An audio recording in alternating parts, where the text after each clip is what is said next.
ಮೈಸೂರು ಮೂಡಾ ಹಗರಣ ಲೋಕ ತನಿಖೆಯನ್ನ ಚುರುಕುಗೊಳಿಸಿದೆ. ಮೂಡಾ ಮಾಜಿ ಆಯುಕ್ತ ಕಾಂತರಾಜು ವಿಚಾರಣೆ ಅಂತ್ಯ ಆಗಿದೆ.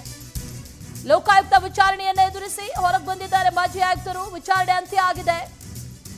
ನನ್ನ ಕಾಲದ ಮೂಡಾ ವ್ಯವಹಾರಗಳ ವಿಚಾರಣೆಗೆ ಕರೆದಿದ್ರು.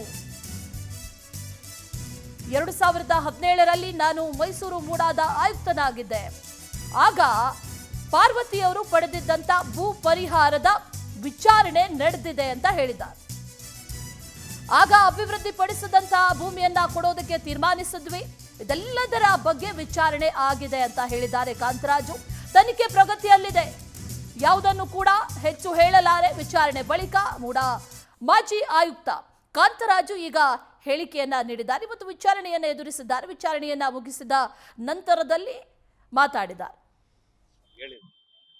ಮಾನ್ಯ ಲೋಕಾಯುಕ್ತ ವಿಚಾರಣಾ ಸಂಸ್ಥೆಯವರು ಇವತ್ತು ವಿಚಾರಣೆಗೆ ಕರೆದಿದ್ರು. ಮೂಡದ ಒಂದು ಪ್ರಕರಣಕ್ಕೆ ಸಂಬಂಧಿಸಿದಂತೆ ನಾನು ನಮ್ಮ ಕಡತದಲ್ಲಿ ಏನಿದೆ ವಿಚಾರಗಳು ಅದನ್ನ ನಾನು ಮಾನ್ಯ ವಿಚಾರಣಾ ಒಂದು ತನಿಖಾಧಿಕಾರಿಗಳ ಮುಂದೆ ಮಂಡಿಸಿದ್ದೇನೆ.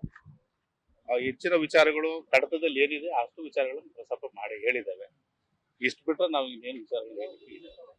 ಎಲ್ಲರಿಗೂ ಧನ್ಯವಾದಗಳು, ನಮಸ್ಕಾರಗಳು. ತಾವಿದ್ದ ಅವಧಿಯಲ್ಲಿ ಏನಾಗಿತ್ತು? ನಮ್ಮ ಅವಧಿ ಒಳಗಡೆ 2017 ಡಿಸೆಂಬರ್ ಅಲ್ಲಿ ಪ್ರಾಧಿಕಾರದ ಸಭೆ ಮುಂದೆ ವಿಷಯವನ್ನು ಮಂಡಿಸಿದ್ವಿ.